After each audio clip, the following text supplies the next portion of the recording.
Bom dia, pessoal.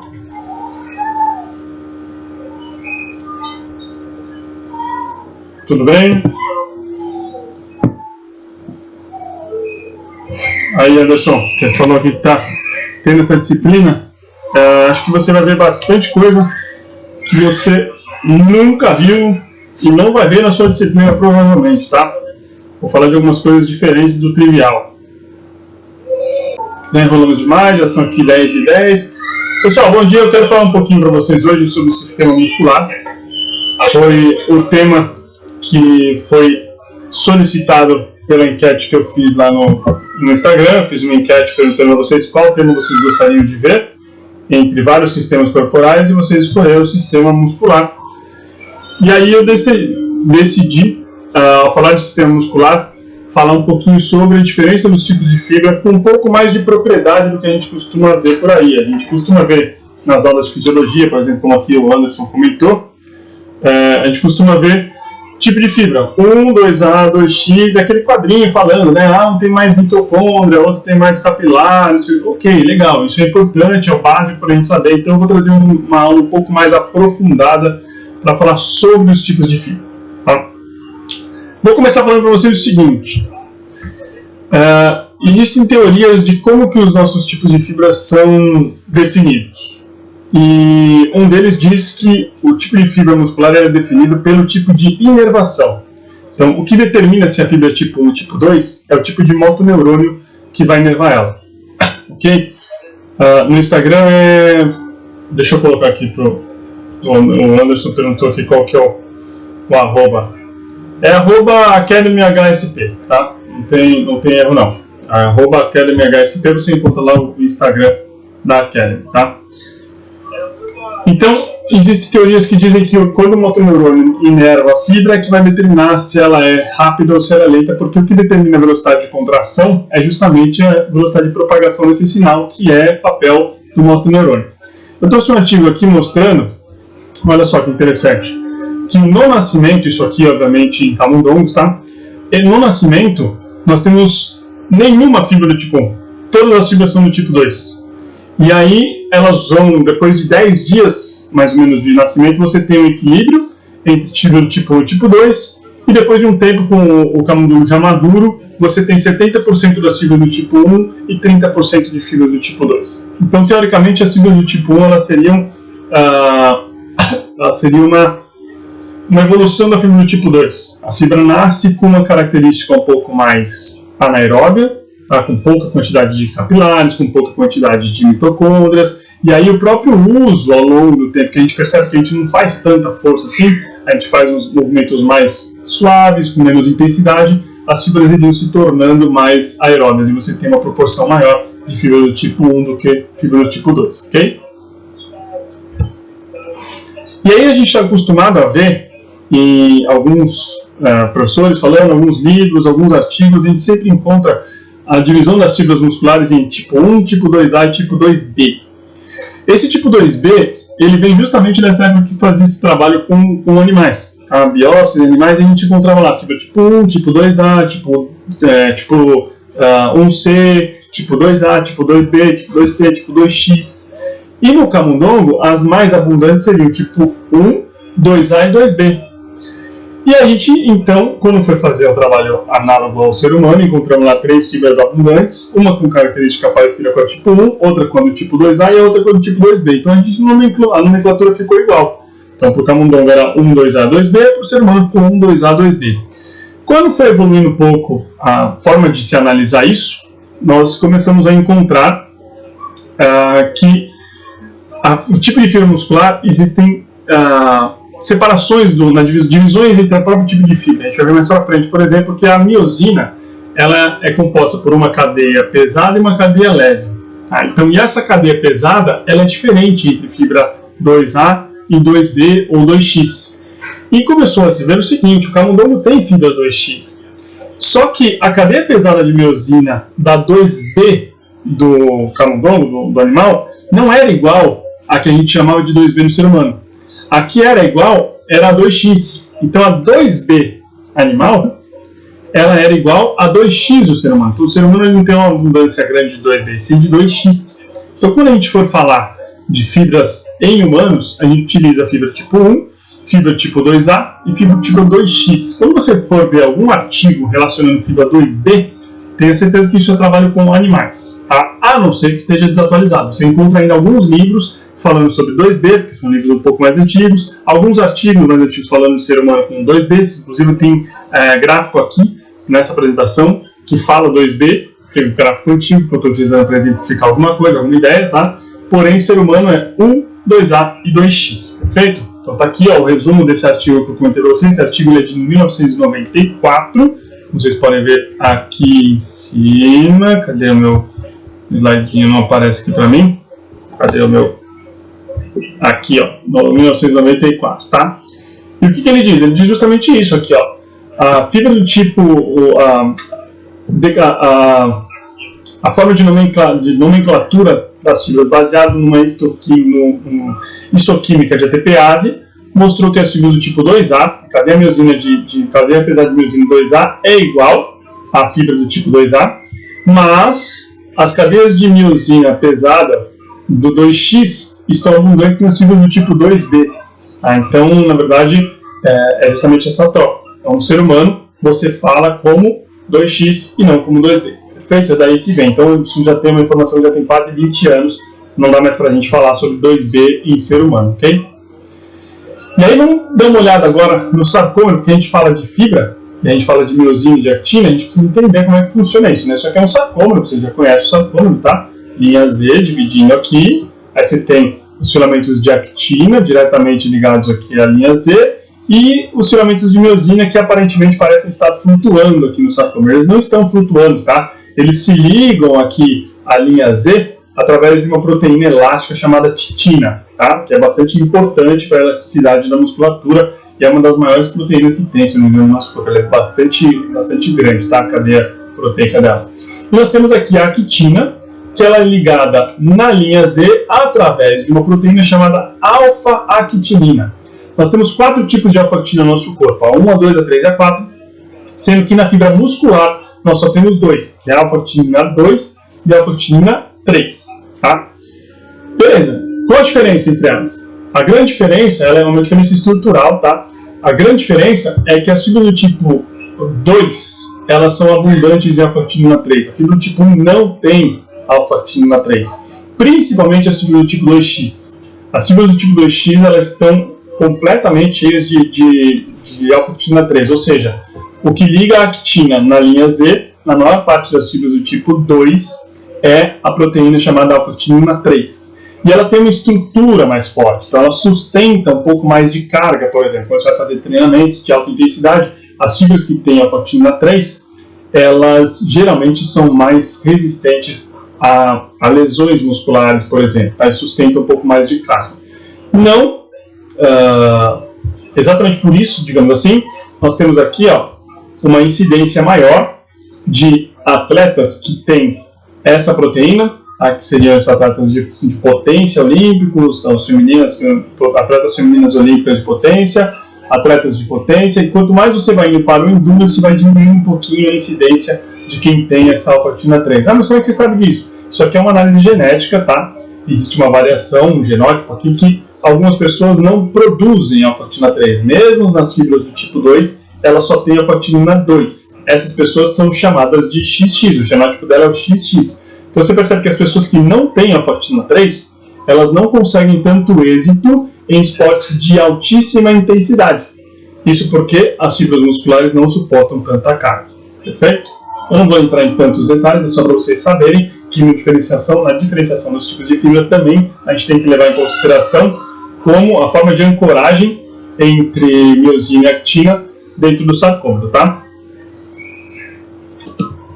Então eu estava falando para vocês aqui da alfa-actinina, que nós temos que prestar atenção quando a gente fala de diferenciação de tipo de fibra, não só actina, miosina, fibra tipo 1, tipo 2, mas também a forma de ancoragem da actina e da miosina na linha Z, tá? Porque também existe diferenciação disso em relação aos tipos de fibra, ok? Beleza, aí. E aí, olha só, falei para vocês que quem é XX tem menor quantidade de fibra do tipo 2, certo? Neste gráfico, nessa nessa tabela a gente consegue ver isso. A gente consegue perceber claramente que as pessoas que são XX têm menor quantidade de fibra do tipo 2X do que quem é RR, no caso, que é a pessoa que produz a alfa-actina 3, a pessoa que tem a produção.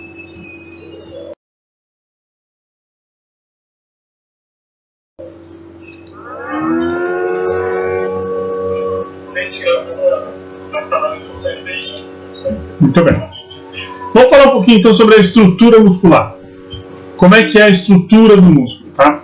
Nós temos ali o músculo, os feixes, as fibras e aqui claramente assim a figura de um sarcômero, tá? De forma microscópica aqui para a gente conseguir entender. Então nós temos aqui a linha Z, os sarcômeros, a banda A, olha aqui a banda A linha H e a banda I. A banda I seria a parte de sobreposição das actinas, a banda A seria aqui a sobreposição das miosinas, ok? E a linha Z que é o que determina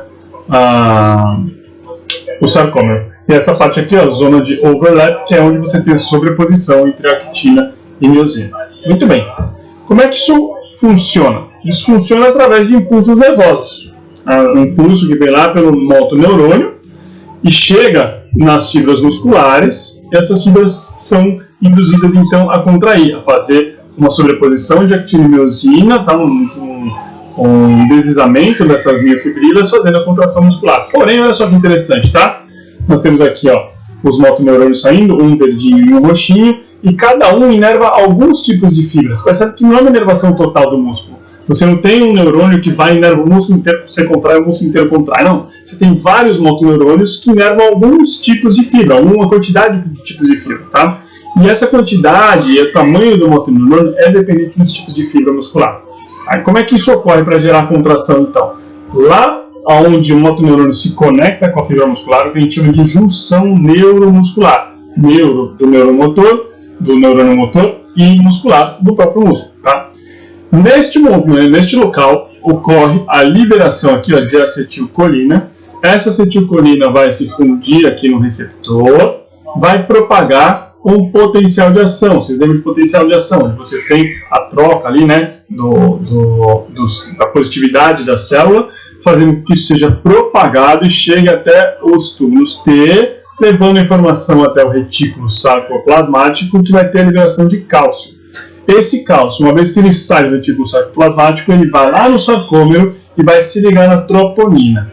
Ligou na troponina, que é uma parte do filamento fino, da actina, a troponina, ele vai liberar o sítio de exposição da miosina, então você vai ter aí sim as pontes cruzadas se formando e a ligação entre os dois vai gerar o deslizamento dessas fibras, fazendo a contração muscular mais ou menos dessa forma aqui, tá? Depois que o cálcio se liga na troponina, você consegue ter aqui a liberação do sítio de ligação da miosina. A cabeça da miosina se liga na actina, e aí você tem a formação da ponte cruzada e a translocação da cabeça da miosina, fazendo com que essa fibra se encurte.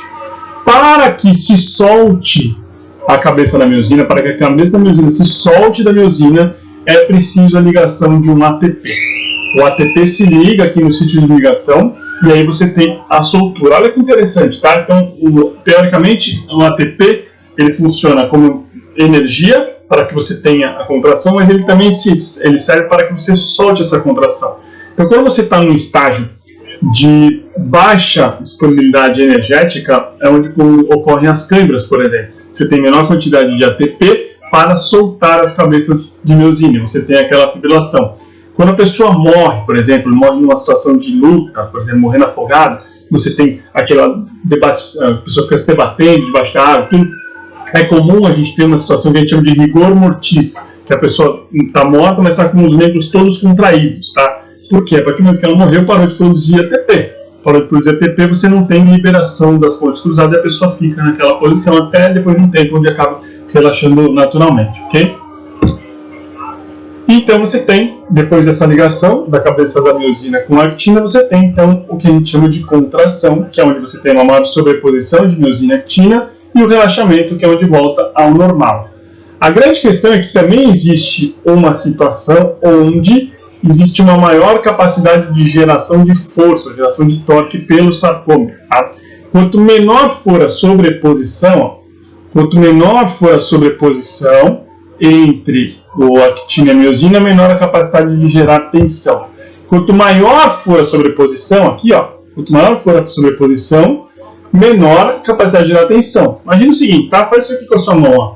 Botei a mãozinha, ó, bem pouquinho em contato entre os dois dedos. Tenta gerar força. A hora que você gerar força, ó, perde o contato.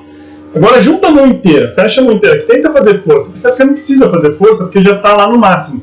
Agora deixa desse jeito assim, ó, aqui, ó, e faz força. Aqui você sente tensão. Se você puxar de um lado para outro, você sente tensão. Se você fechar a mão inteira, você não sente muita tensão. Se você abrir a mão inteira, você não consegue gerar tensão. É a mesma coisa que acontece no abdômen. Se você tem uma sobreposição ideal, você gera tensão, tá? Isso é interessante quando você for analisar exercícios, movimentos onde você tem um pré-encurtamento, um pré-estiramento muscular. Você mexe com o comprimento do sarcômero e você pode ter maior atividade ou menor atividade dentro daquela musculatura em determinado momento da execução do exercício, tá? Vamos falar um pouquinho sobre os filamentos de miosina e de actina. O filamento de miosina, tá, que é o filamento grosso, ele é composto pela cadeia pesada de miosina, aqui, ó. Cadeia pesada de miosina é praticamente ela inteira.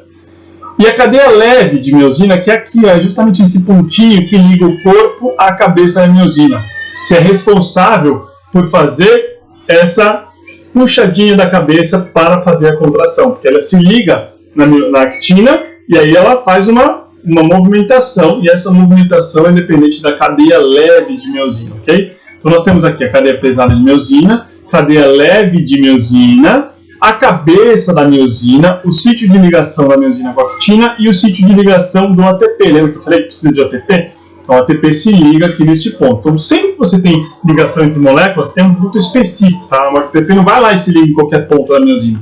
Tem um sítio de ligação para o ATP lá se ligar para que ocorra realmente uma movimentação da cabeça da miosina, tá?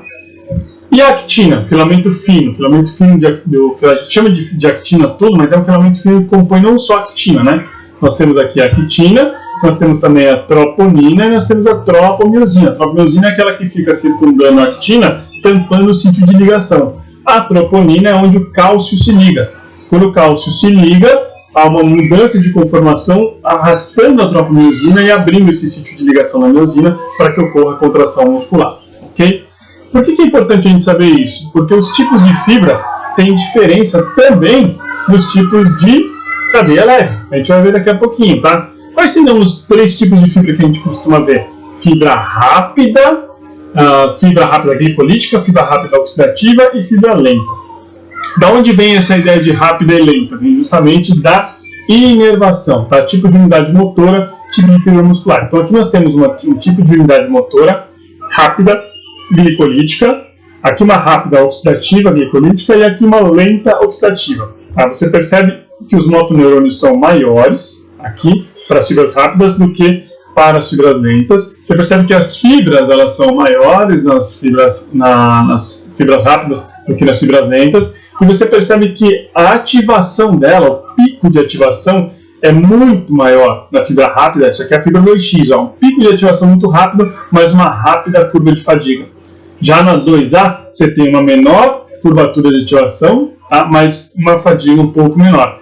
E a fibra do tipo 1, você tem um menor pico de ativação, mas você consegue manter essa tensão por mais tempo, que é o que está aqui mostrado nesse último gráfico aqui de baixo, certo? E aí nós temos diversos tipos de fibra, tá? Como a gente falou lá no começo dos camundongos, nós temos aqui, ó, dependendo da forma de classificação. Se a gente for pensar na classificação da N-ATPase, que é aquela posição onde o ATP vai se ligar, nós temos aqui fibra tipo 1, do 1C, 2C, 2AC, 2A, 2AB ou 2AX e 2X. Lembra que eu falei que vai ter lugar que a gente ainda vai encontrar B na apresentação? Porque isso aqui é informação antiga, tá?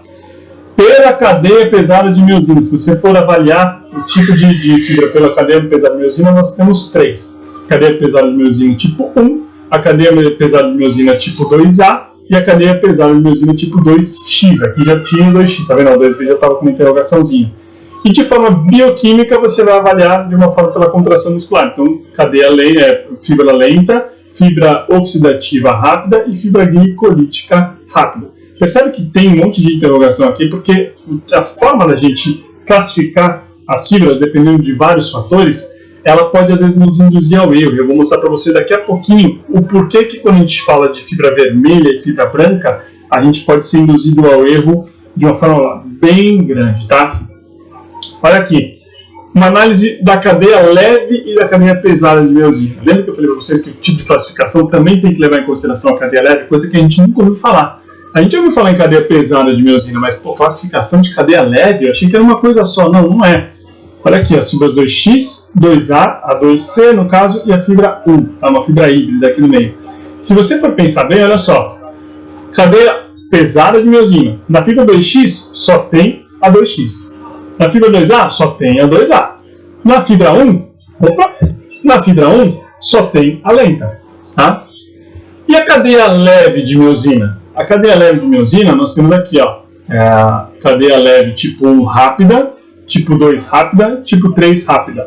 Então isso significa que você pode ter uma fibra 2X com uma cadeia pesada de miosina 2X, mas com uma cadeia leve, que é aquela responsável pela movimentação na cabeça, que pode ser tipo 1, tipo 2, tipo 3, e tem diferenciação na velocidade dessa movimentação, tá? A mesma coisa para tipo 2A. Então você vai ter aqui, ó, uma miosina pesada tipo 2A, e você pode ter a miosina leve, a cadeia leve de miosina tipo 1, tipo 1 e tipo 3. Pode ter essa variação, tá? Encontrando os três tipos aqui.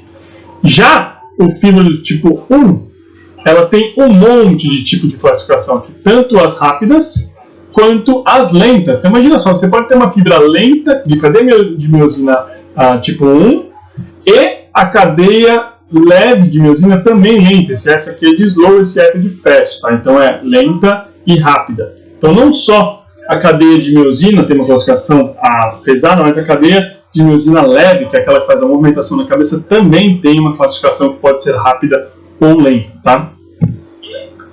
Muito bem.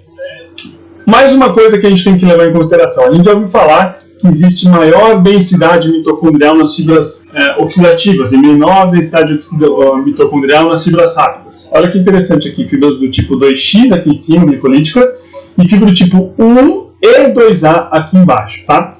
Mitocôndria. Mitocôndria seria essa organela grandona que está aqui, ó, tá vendo? E esse aqui seria o mionúcleo. Aqui nós temos os sarcômeros, ó, linha Z, tá vendo? Sarcômeros. Se você for ver, nas fibras glicolíticas tipo 2X, você tem menor taxa, tá, de mitocôndria, e as mitocôndrias são pequenininhas, ó, aqui, ó, bem pequenininhas, elas estão coladas dentro do sarcômero ali. Já nas fibras do tipo 1 e 2A, elas ultrapassam os sarcômeros, elas passam de um sarcômero para o outro, a mitocôndria. Isso é muito bom porque a mitocôndria produz ATP.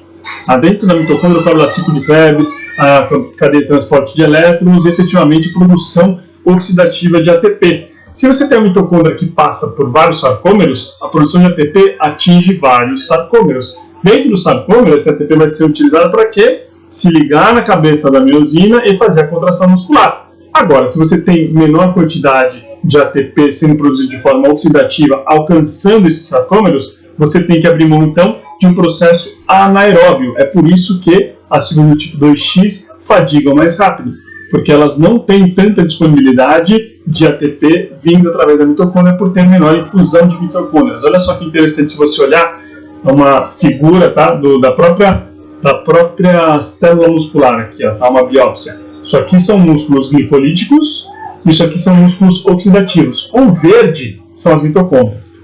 Então aqui você consegue perceber que músculos oxidativos têm uma grande quantidade de mitocôndrias e elas se conectam, tá vendo? Então a produção de ATP oxidativo aqui favorece muito a contração muscular. Olha aqui, ó, poucas mitocôndrias separadas, muito espaço preto, ou seja, a dependência da produção oxidativa aqui é muito pequena. Se você precisar dessa produção oxidativa, provavelmente vai falhar a musculatura, tá? E aí você consegue ver claramente aqui, fibra do tipo 1 e fibra do tipo 2A, nós temos um monte de mitocôndria alongada, aquela que ultrapassa as fibras. Já a fibra do tipo 2X, quase nada dessa alongadinha e bastante fragmentação das mitocôndrias, como a gente consegue ver por aqui, ó, tá? Certo? Então, para deixar bastante claro, um artigo aqui de 2003 mostrando que a classificação do tipo de fibra tipo lento, 1 oxidativo, rápido, 2A oxidativo, rápida 2X glicolítica e rápida tipo 2B glicolítica. Quando você for avaliar humanos, são seres humanos, tá? Seres humanos, seres humanos, seres humanos. Quando você faz treinamento de endurance, você não altera a quantidade de tipo 1, aumenta a quantidade de 2A, diminui a quantidade de 2X e NA para 2B. O que é NA? Não existe, pessoal. Não temos nos seres humanos a fibra do tipo 2B. Tá? Nem aqui, nem aqui, nem aqui. Ou seja, para deixar bastante claro, ser humano, fibra do tipo 1, 2A, 2X. Olha que interessante. Treino de resistência diminui a quantidade de 2X, aumenta 2A. Treino de força diminui 2X, aumenta 2A. Inatividade diminui a 1, diminui 2A e aumenta 2X. Opa, então peraí, se a 2X é uma musculatura, uma fibra muscular que envolve força, é mais fácil eu ser sedentário, porque eu vou ficar mais forte, não é? Percebe que a gente tem que um pouquinho pensar sobre o que a gente lê? Se eu pego essa informação e passo para vocês, eu posso garantir para vocês que ocorre isso. O sedentário é mais forte do que quem treina força ou endurance, ou tem um potencial de força maior, porque ele tem maior quantidade de fibra 2X, tá? Vamos entender um pouquinho, vamos criar uma pulga atrás da orelha de vocês, de por que isso pode acontecer. Tem vários artigos mostrando isso, eu vou mostrar um pouquinho para vocês aqui, ó. Olha que interessante esse artigo aqui, tá? Ele está mostrando a capilarização e a quantidade de mitocôndria em diferentes tipos de fibra muscular em pessoas treinadas e destreinadas, tá? E endurance. Eu quero mostrar para vocês aqui, ó, primeiro o N dessa pesquisa, 725 pessoas destreinadas, depois a gente vai ter 672 pessoas treinadas, tá? Então, o N é bastante significativo para provar o que eles estão falando. Eu quero que vocês vejam isso aqui, ó. Vários tipos de fibra. Vamos nos ater a fibra 1, 2A e 2X, que aqui no caso é o B. Distribuição de fibra, tá aqui, tá? A seção transversa diária das fibras dentro do músculo, ok? Capilarização, então quantidade de capilares por fibra, e você percebe que realmente tem menos capilares aqui na fibra do tipo 2B do que tem na 2A e na 1, fazendo sentido. Olha só aqui, ó, capilares por fibra, tá? Por área de fibra. Então nós temos aqui, olha, guardem esse número agora, pessoal. Fibra do tipo 1, ela tem 1,25 capilares aqui, ó, por área da fibra. Fibra do tipo 2A, 0,95. Fibra do tipo 2B, 0,78. Guardaram esse número? 1,25, 0,95, 0,78. Guarda esse número aqui, ó. Guarda. Tá? Guardou? Dá um print se você quiser. Aí, ó. Guarda. Olha o que acontece com as pessoas treinadas em endurance, tá? Treinadas em endurance. Primeira coisa, capilarização aumentou. A 2B era 2 e pouquinho, as outras eram 4, né? Então agora a 2B, ou a 2X no caso, agora ela é 4. A 1 aumentou para 7 e a 2A aumentou para 6. Olha os números agora. A 1 aumentou a quantidade de 1,25 para 1,67. A 2A, que era 95, foi para 1,24, que é o mesmo valor que era 1. E a 2X, que era 0,70, alguma coisa, se não me engano, né? 0,78, foi para 0,96, que é exatamente o valor que era da 2A. Pessoal, por que isso aqui é importante? Como é que a gente avalia o tipo de fibra? Eu pego lá a biópsia, coloco ali, dou uma coloração e vejo ali, né, no microscópio, opa, essa fibra aqui é um pouco mais clara, essa aqui é mais rosadinha, essa aqui é mais vermelha. O que significa isso? Significa a quantidade de sangue que está chegando. Quando eu treino, eu fico com uma característica de fibra 2X igual era a fibra 2A. E a fibra 2A tem uma capilarização grande. Ela é meio rosadinha. A fibra 2A, ela fica parecida com a fibra do tipo 1. Pessoal, isso aqui é extremamente interessante. Por quê? Porque a análise que a gente vai ter é que, com o treinamento, tá, você vai aumentando a capilarização das 3 fibras, tanto a tipo 1, quanto a tipo 2A, quanto a tipo 2B. E na hora que eu vou avaliar a fibra, eu vou falar com o treinamento, ó, com o treinamento, diminui a fibra do tipo 2X e aumenta a fibra do tipo 2A. Será que isso aconteceu mesmo, pessoal? Será que isso aconteceu mesmo? Vamos continuar vendo aqui, ó. Tá? Adaptações musculares em resposta a 3 tipos de treinamento resistido. Tá? Vamos ver a especificidade do número de repetições no treinamento aqui na zona. Tá? Legal. Protocolo de treinamento de força. 3 a 5 repetições máximas, tá? Para o grupo low rep, baixas repetições. 4 séries com 3 minutos de recuperação. O grupo de intensidade fez intermediária, na verdade, uma intensidade de repetições intermediárias, 9 a 11 repetições, 3 séries, 2 minutos de recuperação. E quem fez muitas repetições fez de 20 a 28 RMs, 2 séries com 1 minuto de intervalo, tá? Foram avaliados aqui 6 tipos de fibra, A1, 1C, 2C, 2A, 2AB e 2B. E aí ele até colocou aqui no final, tá vendo? 2AB e 2B são reconhecidos como 2AX e 2X, tá? Falando aqui de 94, como eu mostrei para vocês lá, o artigo de Esmerdu, e 95. Então, 2AB e 2B significa 2AX e 2X. Olha o que ele entendeu, o que ele mostrou aqui. Ele mostrou que aumentou a quantidade, tá, de força pós-treinamento para um RM, para quem fez o treino com baixas repetições. A gente tem estudado isso constantemente, vocês sabem, né? Baixas repetições, alta intensidade, aumenta a força. Então, quem fez baixas repetições com mais intensidade, aumentou mais a força do que quem fez baixa intensidade e alto volume de repetições, ok? Mas, comparado ao controle, obviamente aumentou. Isso para o leg press, agora aqui para um agachamento, a mesma coisa. Quem fez baixas repetições, aumentou mais a força. E no leg extension, na cadeira extensora, também houve mais força para quem teve menos repetições. Interessante, legal, mas olha o que eles encontraram. Olha que interessante, pessoal.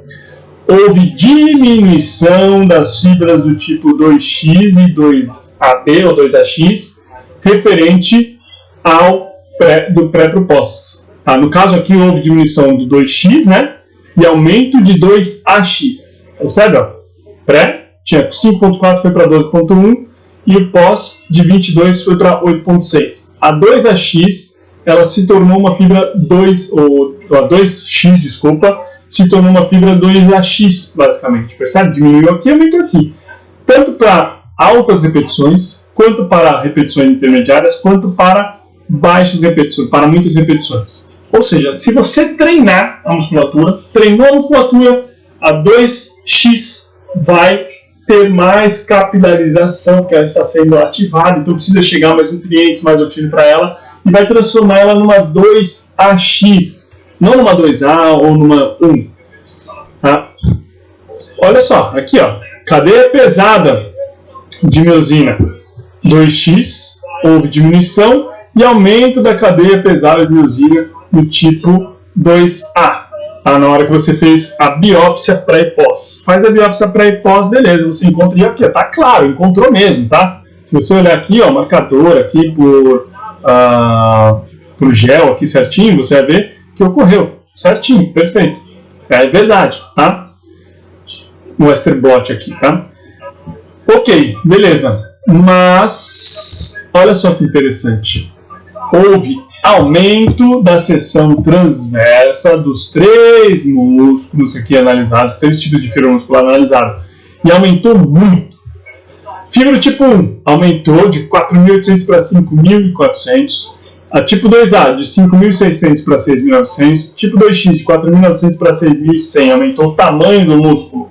Aumentou o tamanho do músculo. Para os 3 tipos de treino, houve aumento do tamanho de músculo. Pessoal, a hora que eu vou fazer a biópsia, eu vou no mesmo ponto. Eu não posso pegar um outro ponto, pré e pós, para justificar. Eu vou no mesmo ponto. O músculo aumentou. Você acha mesmo que a partir do momento que aumentou e eu vou fazer a biópsia, eu estou pegando exatamente as mesmas fibras musculares? Dá para você garantir isso? Provavelmente não, né? Qual fibra que você tem mais abundância? Tipo 1, tipo 2A. Qual fibra você tem menos abundância? 2X. Aumentou o tamanho das fibras, aumentou o tamanho do músculo. O músculo aumentou. Eu vou no mesmo ponto e vou lá pegar a fibra. Você acha mesmo que eu vou pegar as mesmas fibras? Se aumentou, elas se alargaram? Provavelmente eu vou pegar outro pool de fibras. E é comum imaginar que se eu tenho maior quantidade de fibra do tipo 2A e 1, na hora que eu faço essa biópsia pós-treino, eu encontre maior fibras com cadeia pesada de miosina do tipo 2A e não do tipo 2X. Isso não quer dizer que houve diminuição das fibras do tipo 2X, não quer dizer que a pessoa ficou mais fraca, quer dizer que talvez seja uma técnica falha de analisar o pré e pós-treino. Deu para entender? Falando que eu estou recrutando a fibra, estimulando a fibra e eu estou ficando com menos dessa fibra.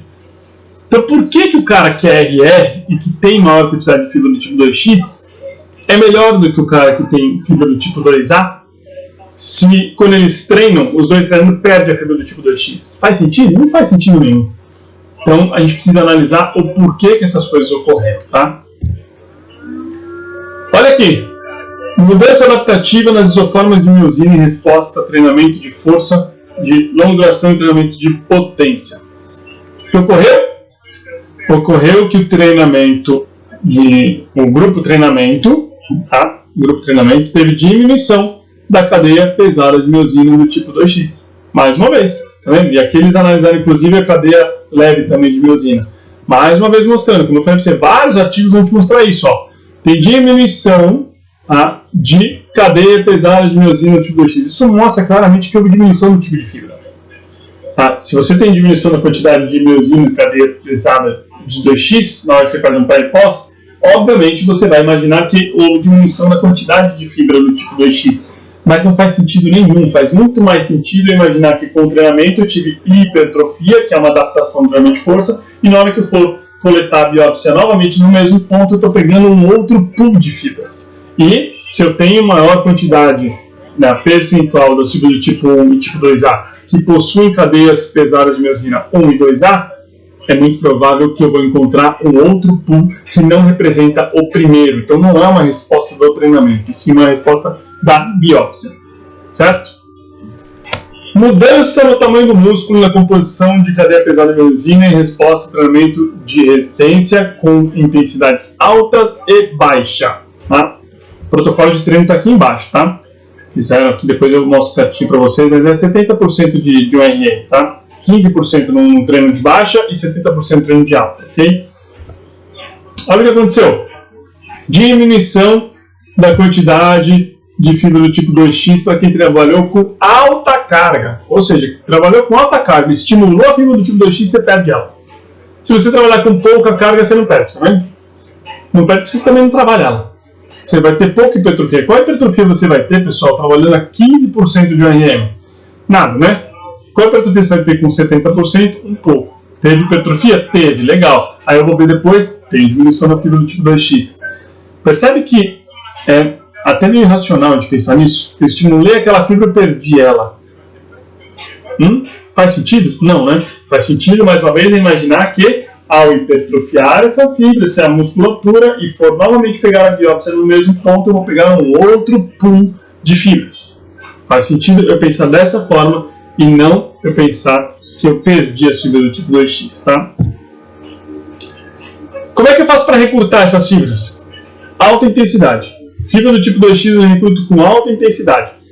Fibra do tipo 2A, média alta intensidade. Fibra do tipo 1 eu recruto com qualquer coisa que eu for fazer. Eu vou escrever, eu vou recrutar fibra do tipo 1. Tá?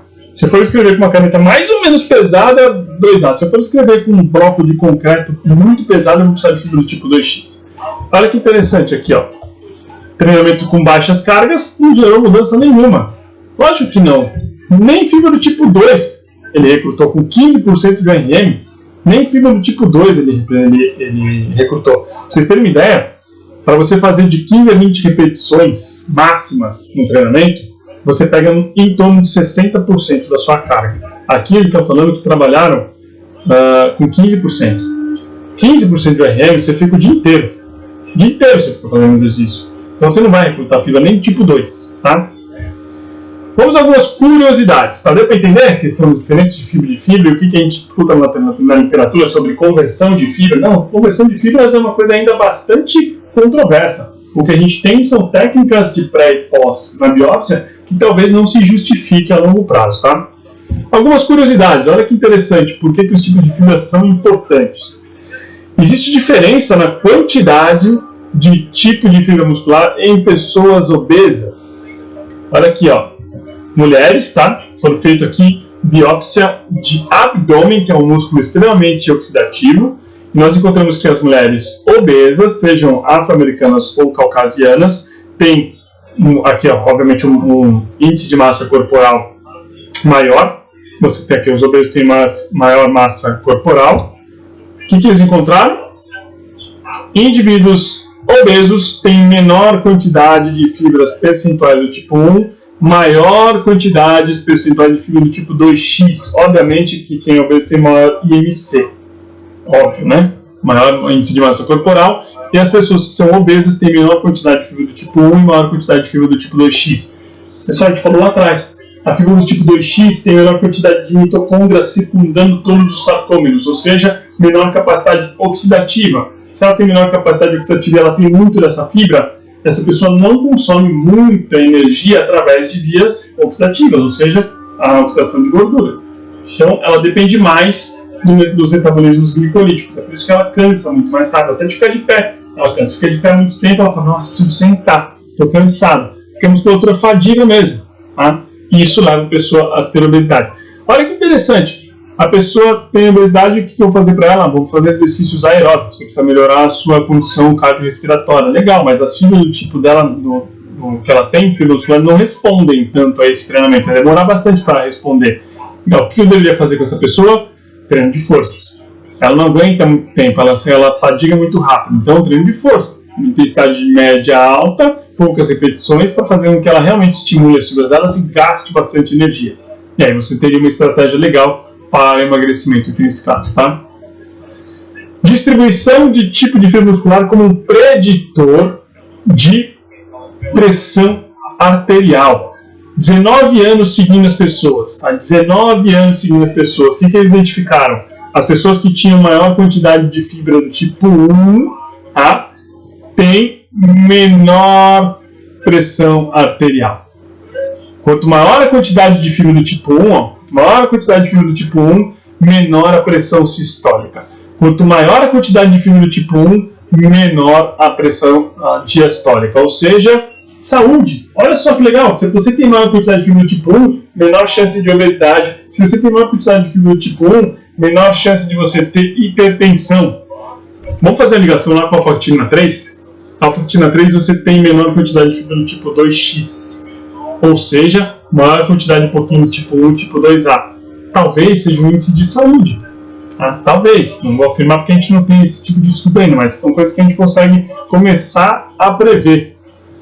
Tá? Então, olha só. Altos níveis de atividade física em 1984 conseguiram prever a baixa pressão diastólica quando o artigo foi lançado em 2005. Ó. O artigo ficou em 2005, 19 anos avaliando, e se a pessoa tinha uma alta proporção do fibra do tipo 1 no músculo esquelético, era um fator independente de predição para baixa pressão arterial, e explica um pouco a associação entre altos níveis de atividade física e a pressão. Então, se você faz exercício físico, legal, você vai ter uma menor pressão arterial. Agora, se você, independente de fazer exercício físico, tiver maior proporção de fibra do tipo 1, isso é um indicador independente. Se você tem maior quantidade de fibra do tipo 1, você vai ter menor resposta de hipertensão. Interessante, né? Percebe como esse tipo de análise a gente não vê constantemente? São coisas que a gente vê, tipo de fibra, legal, tipo 1, tipo 2A, tipo 2X, ok, passa batido. Qual a importância de você ter diferenciações de fibra tipo 1, tipo 2A, tipo 2X? Não é só esportiva, é saúde. É forma de prescrever treinamento. Proporção de fibras lentas no músculo esquelético está correlacionada com a resposta à insulina.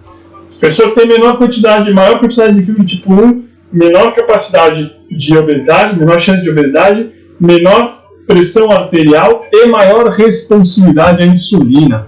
Olha só, as pessoas que têm síndrome metabólica, são as pessoas aqui rachuradinha, e as pessoas que não têm os controles, são os branquinhos. Pessoas que têm síndrome metabólica têm menor proporção de fibra tipo 1. Faz sentido? Faz sentido, né? Pessoas que têm maior quantidade de tipo 1 têm menos obesidade e menor pressão arterial. Então, quem tem menor quantidade de fibra tipo 1 está mais propenso a desenvolver síndrome metabólica. Tá? Olha aqui, VO2 máximo relacionado com o percentual do tipo de fibra. Se você tem, quanto maior a quantidade de fibra do tipo 1 você tem, maior o seu VO2 máximo, maior a sua capacidade cardiorrespiratória. Expressão do receptor de insulina. Pessoas que têm síndrome metabólica, a gente já viu que pessoas que têm síndrome metabólica têm menor quantidade de fibra do tipo 1 ali, a gente viu. Olha só, pessoas com síndrome metabólica tem menor expressão de receptor insulina por fibra. Por fibra. Então, a fibra do tipo 1 da pessoa, que é aquela que a gente mais utiliza comumente, tem menor expressão de receptor insulina. Isso significa que menos resposta à insulina. Assim como a expressão do fator semelhante à insulina. O IRS aqui, ó, 1, também tem menor quantidade de IRS1 nas fibras do tipo 1. Ou seja, ter maior quantidade de fibra do tipo 1, naturalmente, geneticamente, é um índice de saúde, digamos assim. Você vai ter menor risco de desenvolver obesidade, menor risco de desenvolver hipertensão, menor risco de desenvolver síndrome metabólica, diabetes e tudo mais. Tá? Expressão do GLUT4. As fibras do tipo 1 das pessoas que têm síndrome metabólica têm menor expressão de GLUT4. As fibras do tipo 1 das pessoas que têm síndrome metabólica têm menor expressão de ATP sintase. Pessoal, eu ter maior quantidade de fibra do tipo 1 é um indicador de saúde. Então percebe que simplesmente classificar, isso aqui é fibra lenta, fibra rápida, isso aqui é fibra vermelha, fibra branca, isso aqui é glicolítica e oxidativa, não dá mais. A gente precisa entender qual que é a influência na prática de ter mais fibra do tipo 1, 2A e principalmente 1 e 2X. Qual a diferença? Por quê? Porque o marcador genético que eu falei para vocês, a alfa-actina 3, lá nos primeiros slides, cada vez mais vocês vão ver as pessoas fazendo exames genéticos. E vai chegar essa informação para você, olha que legal, eu tenho uma maior quantidade de fibra do tipo 2X. Ixi, olha que tanta coisa que influencia eu ter maior quantidade de fibra do tipo 2X. De que forma que eu vou tratar essa pessoa? De que forma que eu vou prescrever treino para essa pessoa? Opa, eu não tenho maior quantidade de fibra do tipo 2X. Opa, então talvez essa pessoa tenha uma melhor responsividade a outros tipos de treinamento, outras respostas fisiometabólicas, por exemplo. Tá? E aí a gente começa a pensar, será que eu sei trabalhar com isso? Será que quando eu chegar essa hora da informação, do cara chegar para mim com um teste genético falando, olha aqui, ó, meu teste genético, fiz aqui alfa-actina 3, eu tenho menor quantidade de fibra do tipo 2X ou maior quantidade de fibra do tipo 2X, uma associação que você tem. Será que eu sei trabalhar com isso? Talvez, eu dei bastante informação aqui para vocês, essa aula vai ficar gravada lá depois lá no site da Academy, dentro do conjunto de aulas que nós temos, já temos lá a avaliação física, temos a análise biomecânica do Bolt, por exemplo, temos a genética e exercício físico, inclusive onde eu falo um pouco mais sobre a alfa-actina 3, vai ter essa aula agora também, que vai ficar aqui por 1 ou 2 semanas no YouTube, depois vai lá pro nosso curso, tá? E eu estou lançando também um curso para essa semana, que é esse aqui, ó, Educação Física Total. O que é esse curso de Educação Física Total? Basicamente todos os cursos, todo o conhecimento que tem dentro do site da Academy para quem quer realmente aprender e se diferenciar. Lá tem curso de anatomia, de cinesiologia, de fisiologia, de corrida de rua, pressão, treinamento de força, periodização e também um curso de gestão, que eu chamo de Personal Trainer Startup, que é dando uma visão macro sobre tudo que tem de mais novo que as startups utilizam para a carreira do personal trainer, tá? Todos os cursos que forem entrando depois, a pessoa vai ter acesso dentro dessa Educação Física Total. Então tem outro curso de avaliação física que deve estar para sair logo mais, também vai entrar nessa Educação Física Total. Eu vou dar mais informações sobre Educação Física Total ao longo da semana nas redes sociais da Academy e na minha pessoal também, tá? É isso, pessoal. Espero que vocês tenham entendido que nenhuma informação dentro da nossa área ela é pequena. Ela tem um conjunto, uma gama de informações extremamente grandes que a gente precisa saber como utilizar, tá? Eu vou dar uma olhada aqui pelo YouTube para ver se tem alguma pergunta de vocês. Tá? Acho que não tem. Foi prejudicado bastante essa live pelo fato dela ter caído no meio. Tinha bastante gente participando e quando caiu, muita gente acabou saindo, né? Deve ter tentado entrar no mesmo link e acabou perdendo, né? Se não tiver nenhuma pergunta aqui pelo chat, então era isso que eu tinha para falar para vocês. De agradecer a presença de todo mundo, espero que vocês tenham gostado, que tenham curtido e tenham aberto um pouco a mente para tudo aquilo que a gente precisa saber a mais do que vem na faculdade. Tá? Na faculdade a gente tem contato com esse conhecimento, mas a forma de usar a informação e de pensar sobre a informação tem que ser mudada constantemente, certo? Então, pessoal, uma boa semana para todo mundo. Semana que vem, provavelmente mais uma aula no sábado às 10 horas da manhã para todo mundo. Espero que com uma conexão de internet um pouco melhor, porque não pode ficar caindo no meio da live, né?